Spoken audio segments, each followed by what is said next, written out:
everybody. This is Everything is Fine, Nothing is Ruined. Podcast about some stuff that you might love. That's a new tagline. I'm your host, as always, Tristan. With me today, also as always, Hassan. That's me. Yeah. Hassan, I have an important task for you today. Okay. Yeah. Okay. Now, I gotta say, what is the one person in the world who we can point at and solely blame all of life's problems on? Living person? Yeah.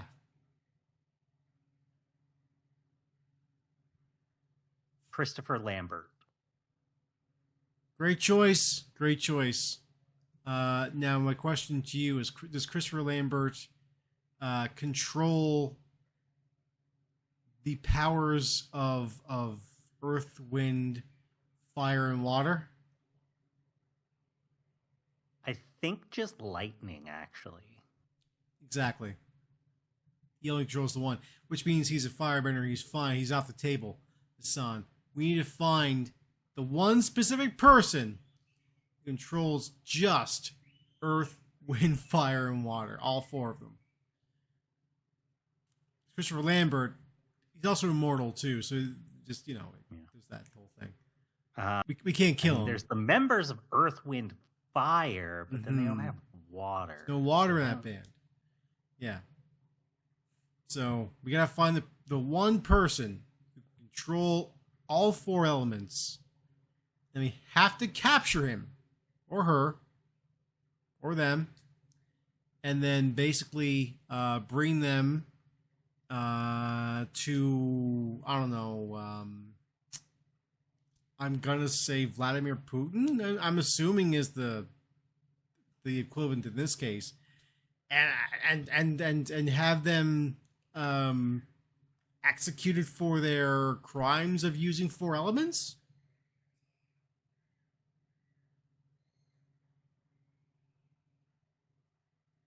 Just saying. Yeah. I'm trying to think who can control the elements. You know what? I nominate Elon Musk. I was just thinking Elon Musk. I'm just thinking about it. You know what? So, okay, here's the thing. Think about this. He comes from a rich mining family. You have mines. Yeah. Mm-hmm. He controls SpaceX is air. SpaceX is air and fire at the same time, because you got to use propulsion, jet propulsion to get up in the air. Tesla as a company requires a lot of high energy, like highly expensive resources. So which is also a bit of Earth, but also uses a lot of water to make their lithium-ion batteries. You got all four right there. So I feel as if Elon Musk is the Avatar. It would also be very easy to convince him and make him believe he is a godlike being. And that's a good point. And honestly, even if he is not the Avatar, this does mean that we have somebody who is a great patsy, and would gladly be the Avatar. So, and then we take him to Vladimir Putin, and he pays us in whatever Russian currency. Rubles. Are not worth much. No, I'm gonna hold out for gold. Ooh. I mean, gold's pretty universal. Yeah. Yeah. And then at that point, we've given a bad person to a bad person, and therefore the bad people can hash it themselves. And if it just so happens that Elon Musk is actually the Avatar, he will end up killing Vladimir Putin using his cool Avatar powers. So, and then I'm assuming I would absolutely assume that Putin would hit him with a nuke. I would hope. Just nuke one person. In Avatar versus nuke. I would honestly. I'm curious. What would happen if So nuclear radiation comes from the Earth. Well, which means sure. which means an earthbender who vibrates a piece of land hard enough could create friction hot enough to be irradiated, and thus, this is where we're going, and thus you could 100% have a radiation bender, which means that Toph's whole thing, the greatest metal bender of all time, greatest bender of all time, is invented metal bending, all that stuff. Nonsense. Absolute dookie. Season 3 of live action Netflix, just, I'm Top Bay Fung, and I just invented plutonium bending. Yes. You guys want to know what an elephant's foot looks like? Watch this. Oh God. Yeah. Here's a radiated metal, and there. Oh, fuck. Yeah, perfect. Anyway, I need someone to go and collect Elon Musk, because that's your job now. Okay, great. Yeah. You can pose as one of his 26,000 children. No, because he doesn't love them. He wouldn't talk to me. Oh, fuck, that's right. Never mind. This whole plan's at the window then. But what else do you want to do tonight? Well, Tristan, we're here to talk about the movie Avatar Aang, The Last Airbender. You mean The Legend of Aang, right? Nope. It's called Avatar Aang, The Last Airbender. Wasn't it at some point called The Legend of Aang? Possibly. That does vaguely sound familiar. Oh. Let me. Oh, of course, if you search Legend, it's mostly just going to be The Legend of Korra. So in April 2025, the title of the film was announced as The Legend of Aang, The Last Airbender. Woo. So... Okay. They just changed it then at the last second to Avatar Aang?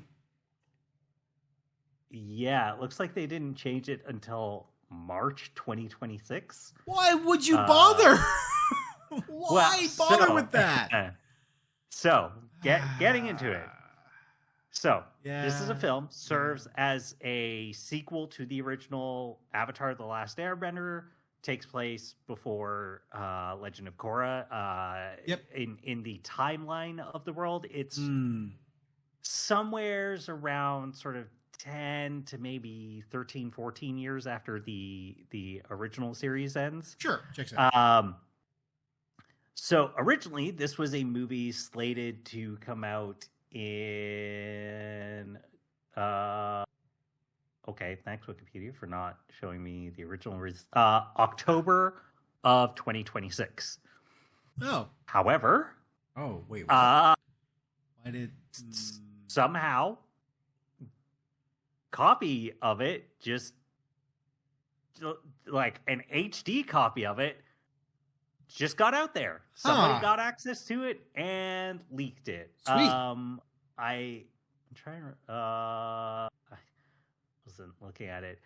I believe it was an individual in... I think it was somewhere like Singapore. Wikipedia is not... That's a great guess, if anything. Yeah. Yes. A man, a 26-year-old man who is identified as the person responsible, was arrested in Singapore, somehow accessed a media server without authorization, and leaked the movie in April of 2026. I got you. Okay, yeah. All right. So, some of us may have watched this movie at that time. However, I want to be clear. Two things. One, even though I watched it then, elected not to talk about it here, just out of respect for the people who worked on it. Sure. Yeah. But also coupled up with two, this is being put up by Paramount Plus, Paramount. Fuck them then. A company currently owned by the Ellisons, who they suck.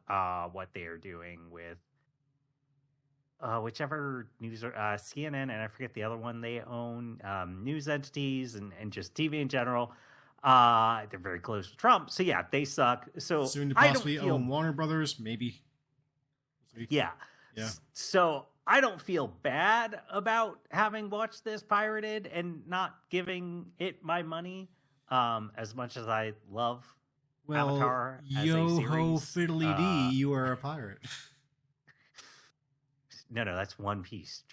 Totally different things. They're very different.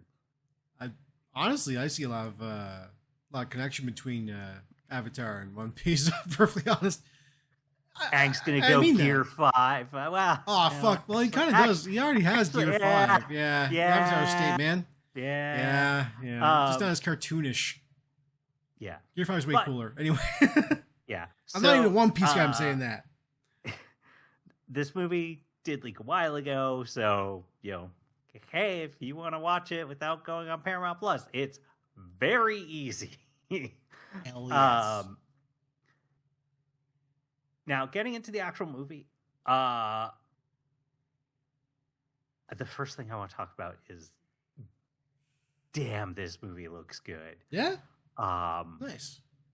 It is. Where was it? So it was primarily, apparently, animated by a studio called Flying Bark Productions, which are an Australian-American animation studio. Fun combo? Yeah, so they've done a bunch of stuff. I don't know how much of it they've been kind of like the lead on or the primary sort of group making it. I would say probably the biggest thing their name has been attached to would probably be some Disney stuff. So they did the cool. Marvel What If series as well as Moon Girl and Devil Dinosaur. Oh, okay. Neat. Yeah. They've also been involved in some other stuff like Glitch Tech's Rise of the Teenage Mutant Ninja Turtles. Ooh, so, right. Good credits. Pretty decent name. Studio Mir apparently was to some degree handled. Wikipedia is not great at saying what it is, so that stuff's pretty muddy anyway. Yeah. Hard to find.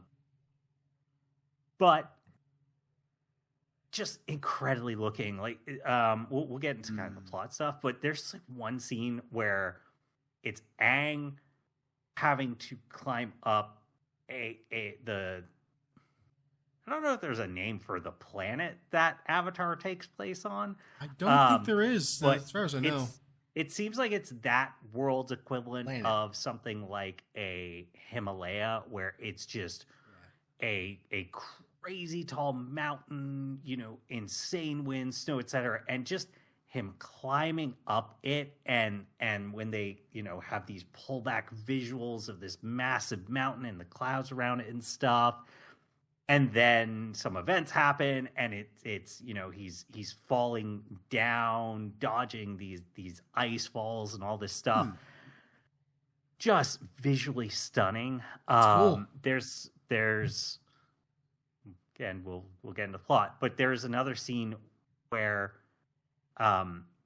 they end up finding this other airbender, and it's kind of hard to describe, but essentially what they do is Aang and this other airbender kind of create this tether between each other using air, and it's just them kind of like flinging each other up so that they are just more progressively like moving upward or forward and stuff, and it's just fantastically just animated, and these kind of physicality of them moving just feels fantastic. It sounds really cool. The original Avatar, one of the things that really made it work so well was that they had this deep reverence and respect for primarily Chinese martial arts. Yes. And the way that those characters would, move and the fluidity of their movements, it made that show stand out. And the way that this show has some moments like that when characters are doing some of these things, just chef's kiss, incredible. I think it's the best. It's a tough one because, man, Dragon Strikers is real good. But I think this is technically better in that sense. The one complaint I do have, and I've seen this echoed, is one, I do think the art style is a little bit too much leaning towards like anime. The original, obviously, very heavily anime inspired. Yeah, of course. There's still, an influence of North American animation and aesthetics to it. Yes. Whereas as this goes a little bit more anime, in particular modern, and probably the worst offending part of it that I've seen people complain about is the faces, where the noses are just the very typical kind of like two-line anime kind of triangle nose, for lack of a better way of describing it. Yeah. Which the original Avatar was not that. The characters had more of a, again, flat North American animation style in the noses. Yeah. And then also the shape of the faces. They are all very anime style in that, like two straight lines into kind of a pointed chin. Whereas again, if you go back, not just the original, but Legend of Korra as well, characters had a variety of faces. Some were more rectangle, some were more squared. You had beards that would kind of change the shape of the face, etc. Yeah, of course. And this doesn't have that. And I do think that ends up detracting from the look of it, which is unfortunate. Still, and just incredible looking movie. Absolutely deserves to win some awards this year for its animation. Well, maybe when it officially comes out in October. No, it's officially out. Yes. Like fuck it and just dropped it. Yeah, okay. They moved up the. Did I not say that? They moved up the release date. It came out on July 25th. Oh, okay, gotcha. It even came out in theaters in some places. So they kind of they rushed it out, and then I would say didn't do the best release with it because they, I think, weren't even for the October release planning to put it in theaters, and it was just going to be Paramount Plus. I wish I had seen it in theaters because it's just visually stunning. Yeah. Absolutely gorgeous. That is the standout of this movie. Getting into the rest of the movie. So the plot and character writing are decent. Decent. Not, fair enough. Yeah. So like there are moments and there are ideas in there that are really good and cool. So the main plot of this is that Aang is visiting an air temple. He gets attacked by this group called the Denied, which is effectively, I forget what they were called in Korra, but they're basically the anti-benders. They hate benders. They're people without abilities to bend, so they hate them. He gets attacked because they want this relic from a previous Avatar, Sonam. He doesn't know why. Goes off searching for it. That's where he ends up on, I think before he goes searching for it, because he can't find anything about this avatar, he decides to go back and speak to his past avatars, and all of them are going like, I don't know who Sonam is. What are you talking about? and I want to see if I can find it here, because eventually he ends up speaking to Avatar. I think they pronounce it as Xian, if I remember it. So it's Xian. And I would recommend everyone look up this Avatar because wait, hold on. Looked it so up. here's the thing: they're voiced by Yeah. Hee Kwan, Awesome. and effectively, it's Awesome. imagine if there was an Avatar who was like, the best way I could describe them is, in any other piece of media, they would basically be like an accountant or something. The Sure. personality they give him, Yeah, he's just okay. kind of like cowardly and just has that sort of like not weaselly personality per se, but Yeah, you but know, he's just sort of very He's not your office typical worker personality. adventurer kind of guy. Which Yeah, makes and sense just- if at some point you find an Avatar who is not an adventurer. Yeah, and like that's the thing is this when he's going back through the avatars and you see these different ones, it's this really interesting moment. And so eventually when he gets to Xion's like, Sonam, I don't. He's like, oh, you mean the lost Avatar? And he's like, what? It's like, yeah, no, Sonam's this Avatar. Like, they're just kind of lost. Nope, nobody can talk to them. They just disappeared. It's like, what? No, we're all. It's one. We're different people, but it's like one soul. We have to know. And so then he goes off in search of them. That's eventually where he gets to this mountain. He finds this other airbender, Avatar, the airbender Taga, who is voiced by Dave Bautista, who was a disciple of Sonam. They go off in search of them.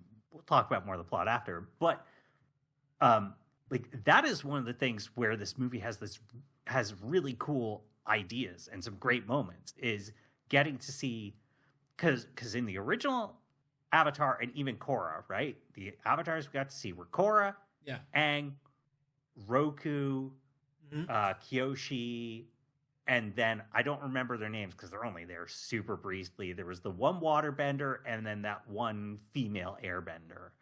There's also the original Avatar. I believe his name was. I don't know what you're talking about. G? I don't think we ever get to see that, Tristan. You sound like a crazy man. No, we definitely do. That's the whole thing. That doesn't sound right. The Avatar is a mystery that can't be explained. Like 2 episodes of Legend of Korra. The midi-chlorians aren't a thing, Tristan. I don't know what you're talking about. Didn't say midi-chlorians. That's a Star Wars thing. It's. It sounds like you're trying to explain how the Force works here, buddy. I'm not. There's a Just, guy. I don't think we should do that. At some point, we had the very first guy showed up, and he would. Yeah, that sounds really dumb. I don't know why you would ever try and Spirit explain World that. kind of made it into the material plane kind of thing.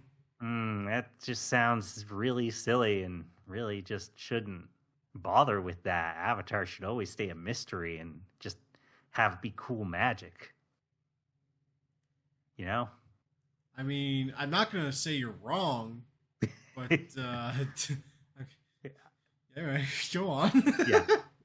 But like that's the thing I think it's cool, where it's just and they're very brief snippets. You know, some of them are there for 10 seconds or something. But getting this montage and seeing it, it's sort of this, oh, yeah, of course, at some point there would be these different kinds of Avatar with, you know, because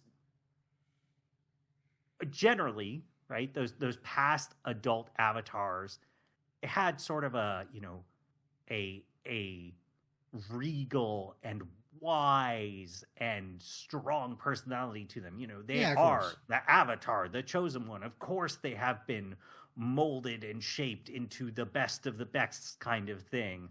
Kind of getting to see, like, actually, you know, hey, sometimes, no, even with all that, the Avatar is still, you know, they're a very different personality. Or the idea of, hey, there's just a lost Avatar that we just don't, we know very little about. We don't understand what happened with them. Yeah. Like, those are these really cool ideas, but then the problem is that the writing of Aang and the actual main story itself are not as good as those brief flashes of moments. So I would say Aang in this, he because he gets to meet Taga, he's just very caught up in trying to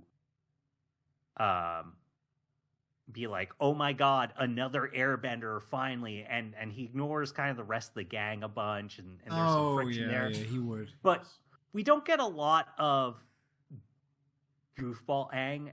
In particular, we don't get it directly from Aang. So at one point, he writes a letter to now it would be Emperor Zuko. Yep. And he literally starts it, "Flameo, hot man." But it's not Aang saying that. It is one of Zuko's people, voiced by Ronnie Chang, who does a fantastic job. Don't get me wrong. I love it. Good, goofy, feels like that proper level of humor. Yeah. But we don't get that out of Aang here. Aang's a little bit more kind of dry and serious throughout it, and I think that kind of detracts from him. And just the writing in general. So, hey, shocker, Taka's a bad guy. Wow, who could have? Taka's a bad guy. It's voiced so with Dave obvious. Bautista? No. Couldn't tell you. Dave Bautista. I was about to say, has he voiced a hero yet? But then I remembered Guardians of the Galaxy. Yeah, exactly. Yeah. But for anybody who knows the Avatar series, Taga would obviously not stick around. But also very early on, he just does stuff where at one point when they're on an air blimp trying to travel where they believe Sonam went, which is, I forget what they call it. It's like the Lost Lands, which is sort of these extremely difficult to get to lands because they're surrounded by storms, like, hurricanes and tornadoes and thunder and all this crazy weather. They get attacked by the Denied, and Taga is basically using his airbending to where he almost destroys their ship, which would have killed them. And you're like, okay, yeah, no, he's clearly evil, like super obvious. Yeah. So maybe if you don't know Korra and you were watching things in chronological order, you might not, I don't know, pick up on that somehow. But just in general, it was so obvious he was a villain, and eventually he does betray them. So that was kind of disappointing. And then adding on top of it, the voice acting. Actually, before we get to it, so for the story writing, I would also say, so in this movie, the main cast are Aang, Katara, Taga, and then I would say Sokka, Zuko, and Toph are just kind of there to tag along. But that. You could have cut any one of them out of this movie, and it wouldn't really change the movie a whole lot. Yeah. Just they really don't use the full gang. Also, for some reason, Suki isn't here, which I know some people argue, no, she's not sort of a full-fledged member. She is, though. So I definitely lean that way. I see the argument where people say she's not. But it's just, it's weird to not even just have a throwaway line about, oh, Suki couldn't come join us because she was too busy with some other thing and couldn't arrive in time. Like, literally, just have a throwaway line in it. I also know, some fans are I was just gonna annoyed say. or let's say annoying to a certain degree wanting to know like what happened with Sokka and Suki, because Toph, we know, had kids. We don't know who the dad is, kind of doesn't matter. Zuko, we know, had kids. Yep. Aang and Katara, we know, had kids. Mm-hmm. Sokka's just a mystery that, Korra never really tackled or spoke about much. Like, we got a couple of scenes where they were adults dealing with the council shit. Yes. Yeah. Well, no, I was gonna go. What's his face? The bad guy voiced by Henry Rollins. I can't think of his name now.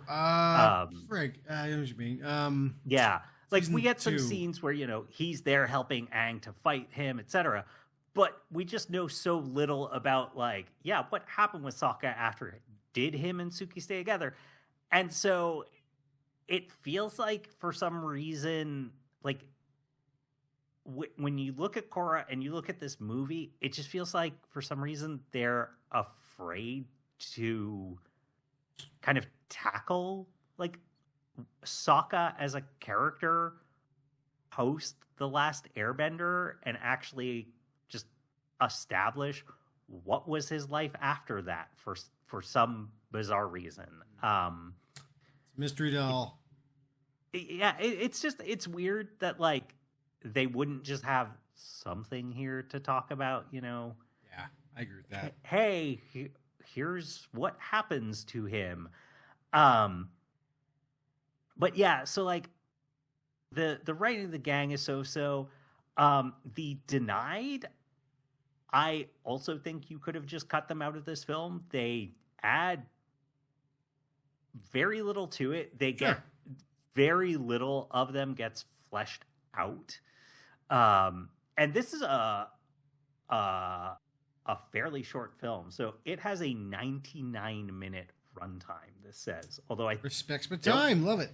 I don't think that's right. I think that's probably including credits. I think this movie is actually under an hour and a half of actual runtime. Respects my time, perfect. Yeah.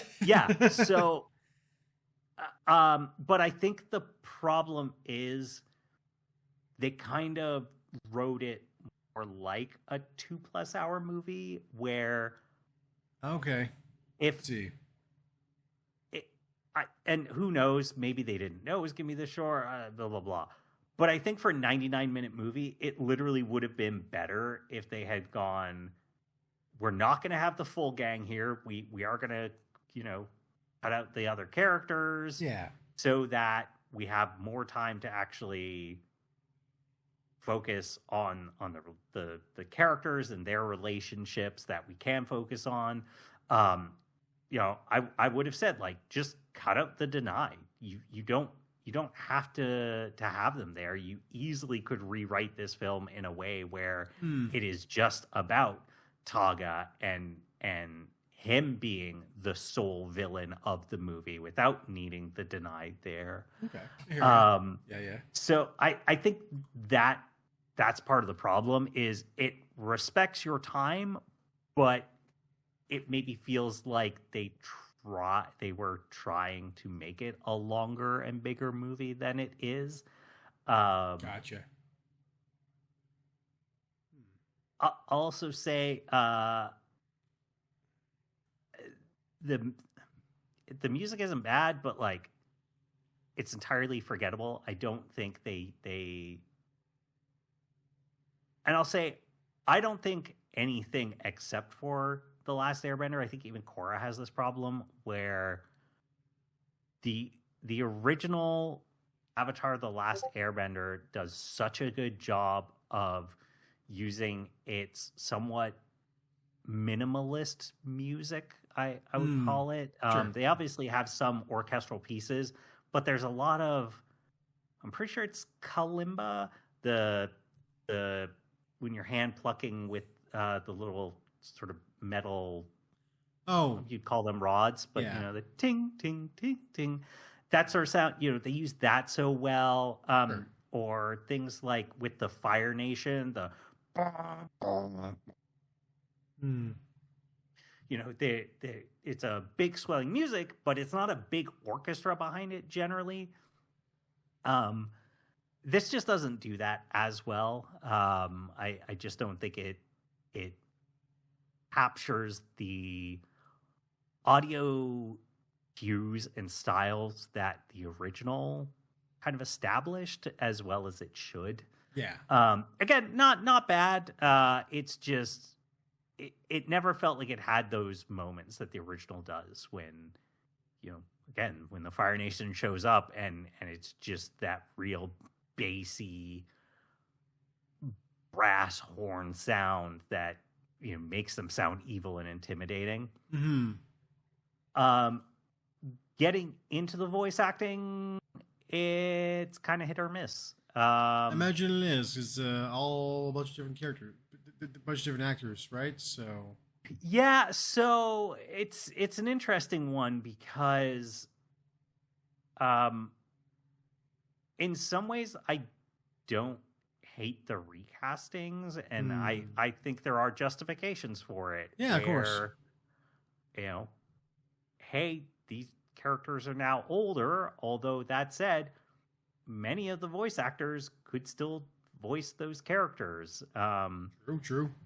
So I would say, in terms of the gang, so I'm probably going to butcher this name, but Roman Zaragoza, who voices Sokka, could not tell the difference. Does a fantastic job being Sokka. Perfect, like really, Jack DeSena, like clone. Yes, nice. really, Right, really cool. good. Sounds like an older version of Sokka, right? But Sure, it sounds like if Jack DeSena was doing an older version. Fantastic. Kind of cool. All right. Steven Yeun, I think, does a good Zuko. Wait, really good. he didn't bring Dante Brosk. Okay, fair enough. Yeah, I mean, like, to be fair, Dante Bosco still sounds like he sounded like he did back in the '90s. So, like, his voice never really changed. No, It's a fascinating thing. But I think he also could have done this role. So I don't. Yeah, he could have. It feels silly and unnecessary to recast him. Does he at least sound kind of like like Dante? No, it does sound like Steven Yeun. He's definitely doing a different voice. Like, it doesn't sound like, say, Mark from Invincible. Yeah, okay, per se. sure, yeah. You could tell it's Steven Yeun, but he is doing a different voice for Zuko, at least. Gotcha. Dave Bautista, I think, really good as Togga. Dave's good, yeah. Dion Kwan as Toph Bei Fong. This is a tough one. I'll say does a good job. Doesn't get a whole lot to work with. That's too bad. A lot of sort of,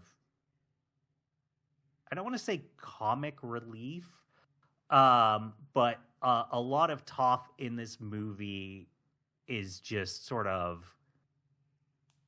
like arrogant, quippy Toph. Okay. There's not a lot of like hard emotional moments or anything like that. So does a good job. Classics, kind of forgettable. Jessica Madden as Katara, I would say pretty good job. Sure. Does have some emotional moments, gets to flex, and then unfortunately Eric Dom as Aang is probably the biggest letdown of the voice acting. Unfortunate. Now, some of that I think is because of how Aang is written in this, and that we just don't get that more lighthearted, goofy, boyish Aang. But I would also say Eric Nam just feels a little bit stiff. Talked about this before on other things. Voice acting, you kind of have to overact in a lot of ways because subtle facial animations aren't there. Character, Yeah, you have to kind of like bring the emotion of the face through your voice. Yeah, and it just doesn't feel like it. It it feels like he is acting and not voice acting. Gotcha. If that makes sense. I hear you. Yeah. So too downplayed, and yeah, I get you. Yeah, so that's probably the biggest disappointment. Weirdly enough,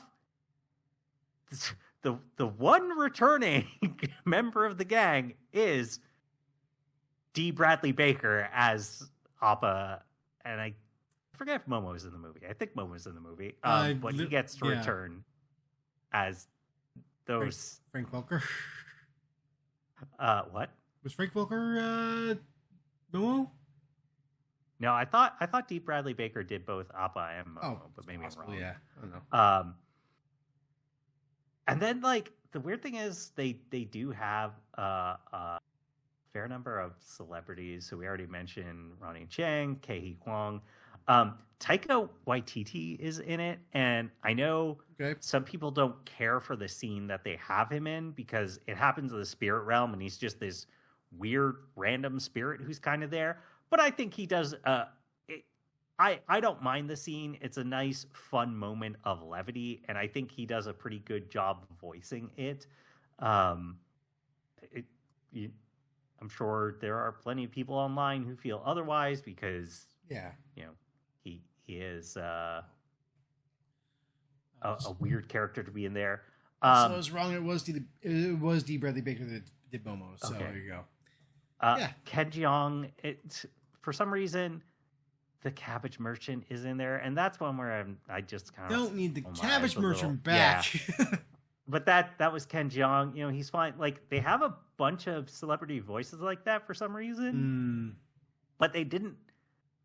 At least from what I saw, they never tried to advertise the movie that way. I don't. Again, because of the leak and then moving forward, maybe they had to like change their marketing strategy. So maybe they would have tried harder, but perhaps it's a very weird opposite one to Invincible, where that goes, oh, we're going to get all these famous celebrities and put them in major roles. Yeah. And instead, this one goes, we're going to get all these famous celebrities and just put them in these side roles where they have in there. Yeah. 10 lines of dialogue or less in some cases. Fine with that, honestly. Like that. I don't look. I'm fine when you have a couple of celebrities backing the movie and they have a voice role. Not an issue.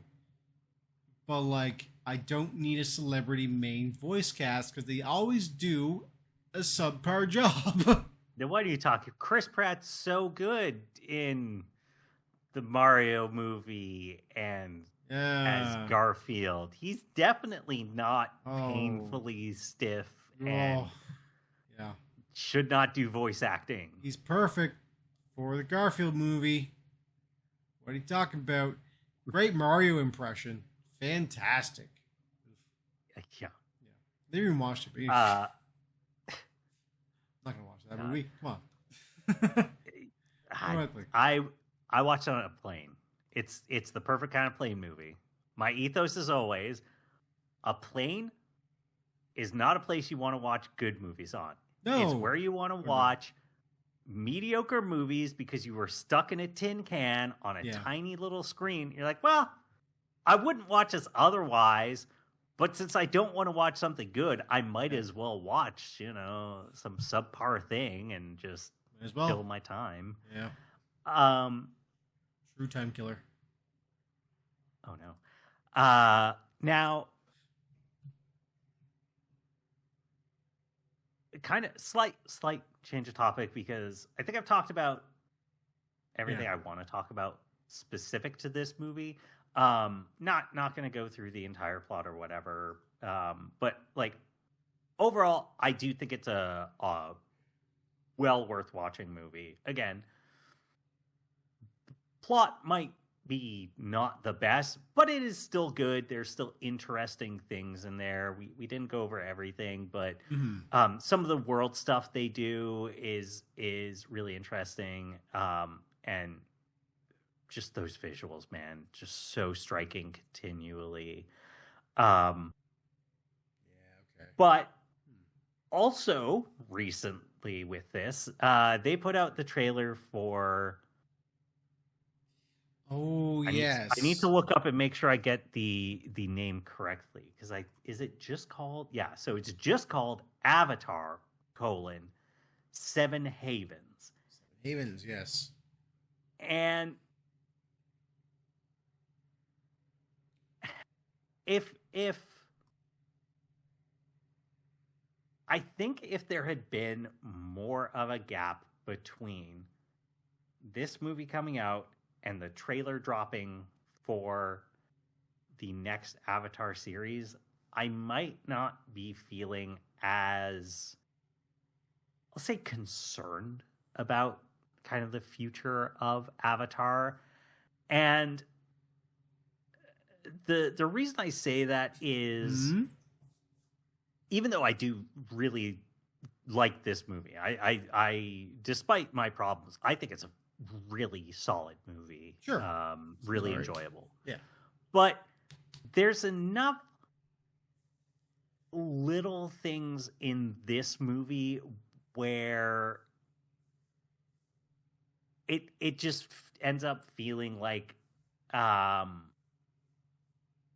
hey, there are people who obviously love and appreciate Avatar.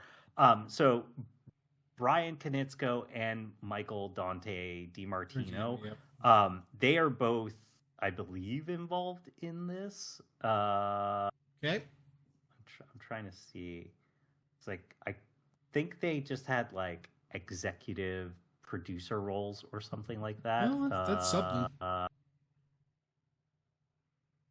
No, okay, so Brian Konietzko was just a writer, apparently. Oh. While actually, they were both just writers, apparently, not producers or anything like that. That's interesting, actually. Yeah. And then this was directed by Lauren Eve Montgomery, who was a storyboard artist on the original Avatar: The Last Airbender. Oh, right on.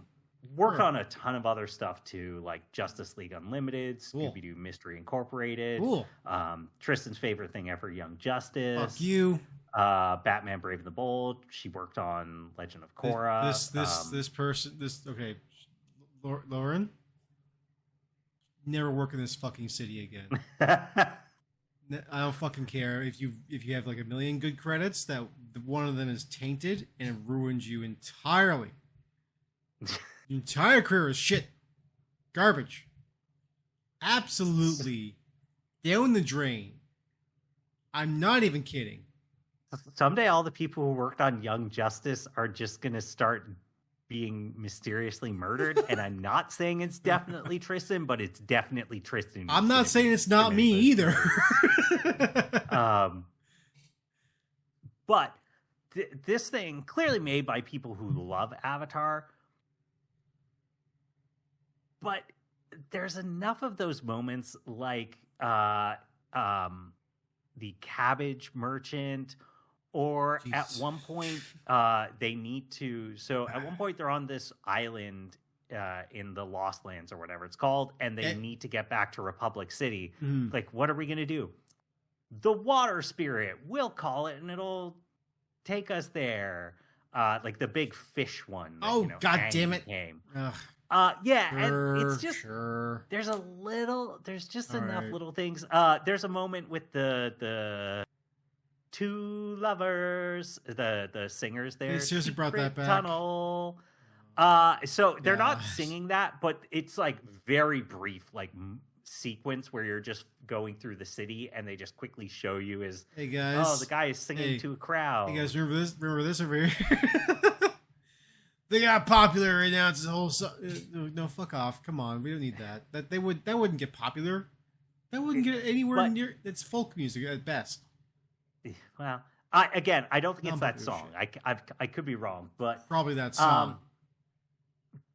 But there's enough of those moments, and then it's also the things around the face that then when I also watch this Seven Havens trailer, and yes.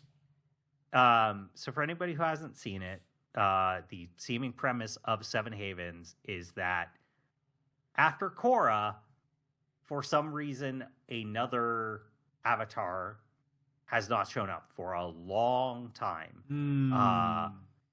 Probably to do with the whole first Avatar, the two spirits, blah blah blah, the stuff they do to explain it. That I know some people don't mind. I truly hate it. But it seems to be far into the future, and now we've got. I'm sure there's a name for the genre of it.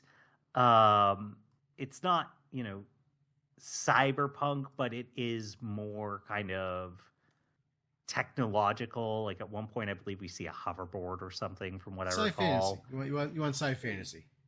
Yeah, sure, sci fantasy. Yeah, it is.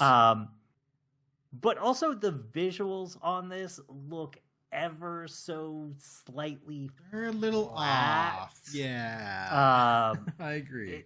It's just and some of it definitely seems like a visual choice. Some of it seems like maybe it's a little bit of a cost saving measure. And so I kind of get the feeling between the movie and the trailer for that. It feels like there are people working on Avatar who obviously love it, who obviously want to make more Avatar. This isn't just a gun for hire situation that Paramount was like, we need to make more Avatar. Here's a studio that just, they're work for hire. We're just going to throw it at them. And, you've got 18 months to put out X number of minutes of content kind of thing. It does seem like there are people who really want to make it, but it also just kind of feels like what they want to do with Avatar is maybe not what I want to get out of Avatar. And there's a variety of things, but one thing is, so in the original Avatar as well as Korra, I forget the exact name and I can't think of a good way to describe it, but the language that in the world of Avatar is I believe it's just sort of an older style of Chinese, with, a very sort of calligraphy look to it. But I also believe that some of the characters they use and such are kind of older ones. Whereas with Seven Havens, we've come up with a new language for Avatar called Avatarian. And it's supposed to just kind of look... No, I heard you and I believe you, but what the fuck? No. So you should look up the Avatarian language, because it's just this very kind of sci-fi looking language, and it's also clearly based off of English in the way that, you combine these characters and that makes certain vowel sounds, and then you use that to create the words and such. It's that's not what I want out of Avatar. I don't think Avatar should be, all credit to H-Bomber Guy for this, I don't think it should be a wiki show. He used that one time in his video for Ruby, where he kind of talks about makes a great Wikipedia shows. There are these certain shows where they just want to tell you all these details so that somebody can write a bunch of stuff on a wiki. You're like, no, you really don't need to do that. It's okay. And so I'm just not really convinced about the future of Avatar as a property, that Paramount is going to, certainly that Paramount's going to be a good steward of it, and absolutely not. Yeah, no. But also just in general, I think it's going to oscillate between trying to and in a lot of ways, I think it's going to end up falling into the same situation that Star Trek seems to now find itself in, where it oscillates between, oh, we want to I don't want to call it a cash grab, but we want to keep giving more content from the thing people remember Avatar as. So more stuff about Aang, more stuff set in that timeline. And then also we're going to have this stuff in the future that's way different. And I don't need that much Avatar content. I love Avatar, but I don't want Avatar to be something where, you know, hey, we're putting out 1,000 different pieces of media in it, trying to make as much money off it as possible. I just don't think Avatar can support that very well. I fully agree, but I do feel as if Paramount Plus has smelled Star Wars blood in the water. So yes. Sharks are coming, baby. Yeah, and I don't know, it maybe feels like inconsistent sort of authorship of it, and Seven Haven just seems so different from what they're trying to do with the Aang stuff. And so I'm gonna hope, I mean, assuming the reviews are good, I'll watch Seven Haven. I hope it's good. Yeah, I'll check it out. What happens after Seven Haven? Right? Do you continue in this future timeline, and Avatar just becomes, what did you call it? Sci fantasy? Yeah, sci fantasy. Right? Is that just what Avatar is now? Because that's weird. That's not what I want. I want Avatar to be more. So here's the thing. Legend of Korra was technically also sci fantasy, even though it had a steampunk vibe to it. It was more steampunk. But like that's because you can get away with that because it was still set in the past. So it's like, you know, it's fantasy with a bit of technology, which doesn't technically make it sci fantasy. When you start tiptoeing into Star Wars shit, now you have sci fantasy. Yeah, and so I'm just like, I don't know what the plan is there long term either. It's such a bizarre choice to, and maybe I'm wrong. Maybe it isn't sci fantasy because again, it's so far it's just a 2-minute trailer, something like that. Yeah. But you know, if I was in charge, I think the thing I would be trying to do would be trying to somewhat do what they've done, which would be, hey, let's create a big time gap. Let's get away from Aang and Korra. That's also the other thing. Korra's spirit is shown in the trailer. Yeah, she's back in that. It's sort of a, like, that's another thing of like, no, I would want to get away from those things and go, you know, hey, this is the world of Avatar. The whole thing is they reincarnate, you know. Avatar Roku has the line where he's talking to Zhang and he's like, you will train me. I have mastered the elements 1,000 times in 1,000 lifetimes. And that's the thing I want to see is like, okay, just skip ahead. Just disconnect yourself from this other stuff and go, it's the Avatar. They reincarnate.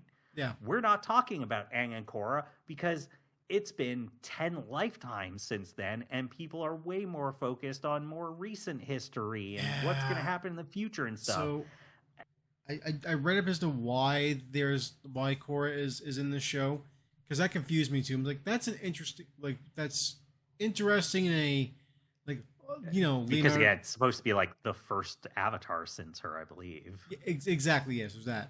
But it's supposed to be like a much farther flung world than the current ones, which means like, you know, some shit has happened in between. And so like I read up on it a little bit, and it's like, so the idea is Korra was actually considered the destroyer of humanity. Yes. So because of that, it's like you have some explaining to do, spiritually speaking. I'm not sure how much is going to be in there, but like, yeah. But like, I still think you could have had that be the case and still gone, oh, 2, 3, 4 avatars came after her and they all failed. So yeah, people hate her, but they also hate these other 4 avatars or whatever, and we don't have to dwell on her. And maybe give her like I just one-off episode. I don't know. But yeah, it feels like it's a series that they're afraid to let go of the past, and then also they're trying to shift things, but it feels like they're trying to shift things in the wrong direction for me. And so I'm just like, here's the thing. Like, you need to look at the. Well, here's the thing. You need to look at the way they're handling the Netflix live action show. No, which is just filled with, like, what they're trying to make is the greatest hits of Avatar, but they're fucking it up royally because they don't understand how to handle that stuff. And it's because, like, the one show we can all agree on as Avatar fans that was really, really good was the first series. And Korra gets honorable mentions, and, like, I really like Korra, but it's got problems. It's got a lot of problems, but it's not a big deal. It's not perfect. But the issue really does end up being that, like, they just kind of keep going, okay, how do we keep the Avatar audience invested? Throw in the jokes from the original series. Okay, great. The mushroom cloud. We got the cabbage guy. Boomy's a weird guy. Let's throw him back in. Uncle Iroh's got some weird, like, little idiot isms. Like, toss those in. Fucking Sokka, yeah, Water Tribe, kind of stuff. Throw it in there. That's the thing. Yeah, but, like, so the thing is, though, I believe they've confirmed there's only one more season of that they are going to end it as season 3. As book 3. Good. And so it's not Seventh Haven I'm worried about, and it's not like the Netflix series I'm worried about, because obviously that's already, happening, and I believe done filming, or they're currently filming season 3. Something like that, yeah. How that went. What I'm worried about is the 6 to 7 years from now of, like, what's the next thing that they try and do with it? Where do they try and go next with it after all this?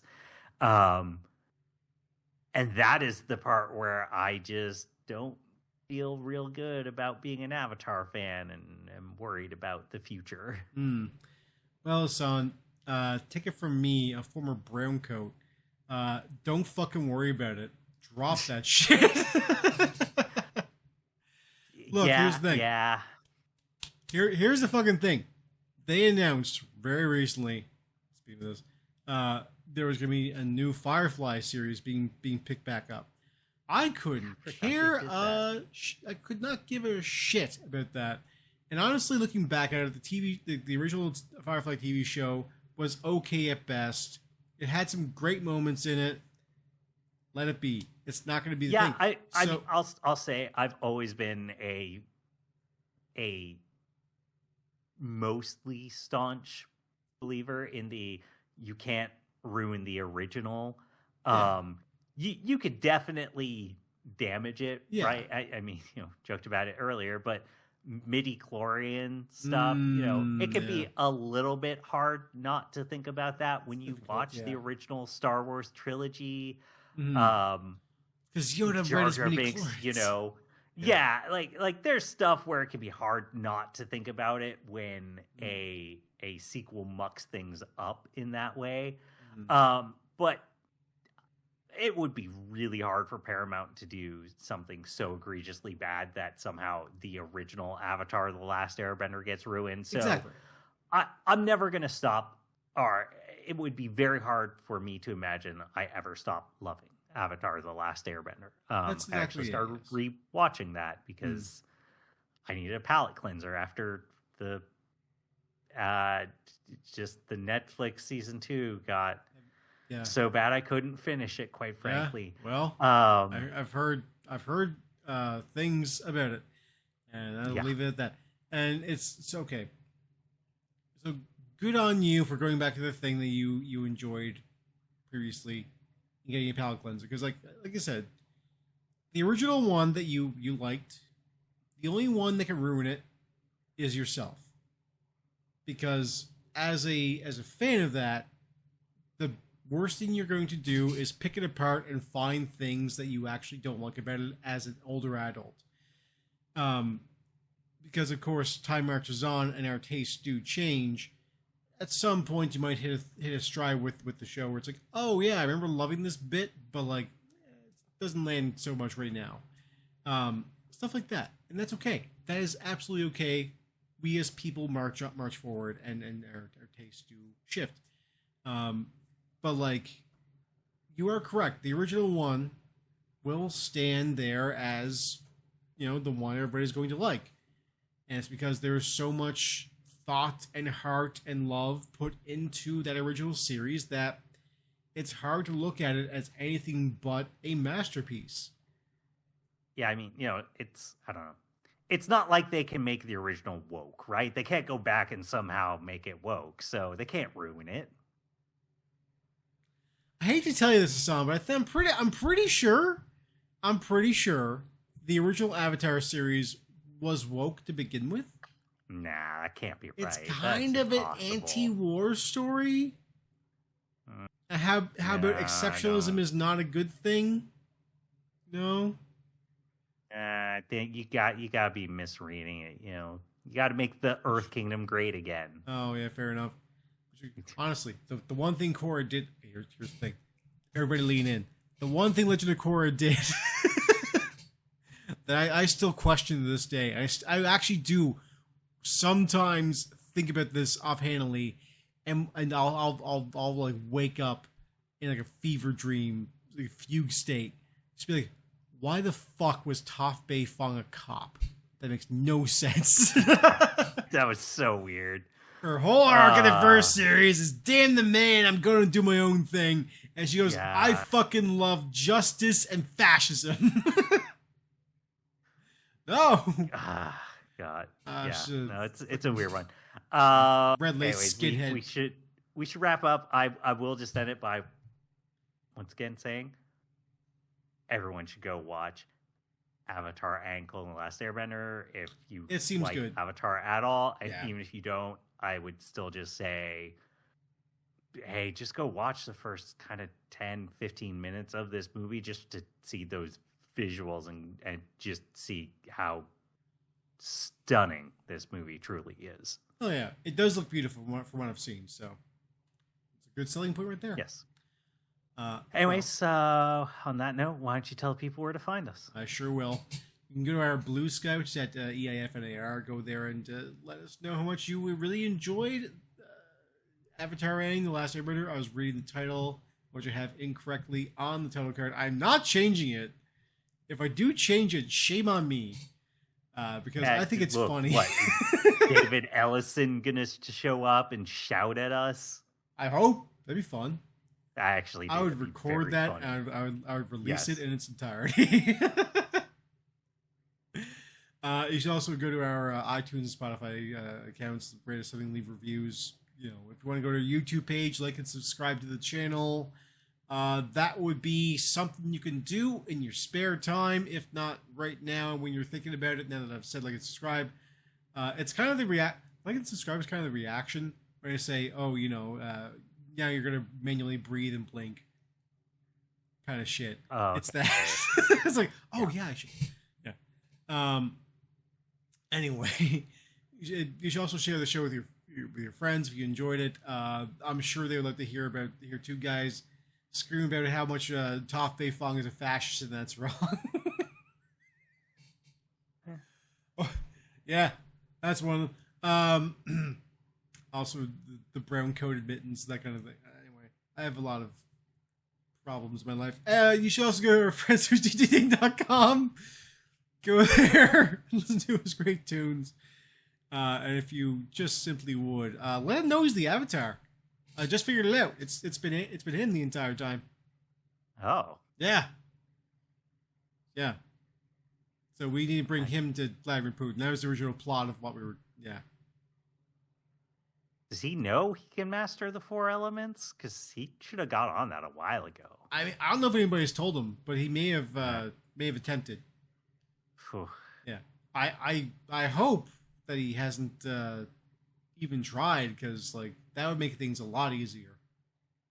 Oh, yeah, that's true. Yeah. If he knows, then we're fucked. We're absolutely fucked. He's going to destroy the world if we like I said. I mean, Avatar versus Gun. I think Gun might win, Tristan. It's the wind, though. He's got the wind powers and the stone walls and shit, you know? The only thing that will stop him, Hassan, is if we have an earthbender who can make a piece of earth vibrate so fast. I don't think you're going to get that. Agree, a radiation bender. It's gonna happen. I'm looking at you, New Seven Havens. Let's go. Keep dreaming, buddy. Keep dreaming. Anyway, that's it for our show. Tune in next time for Dicey's episode of Everything is Fine Ruined. See ya. See ya. Hey.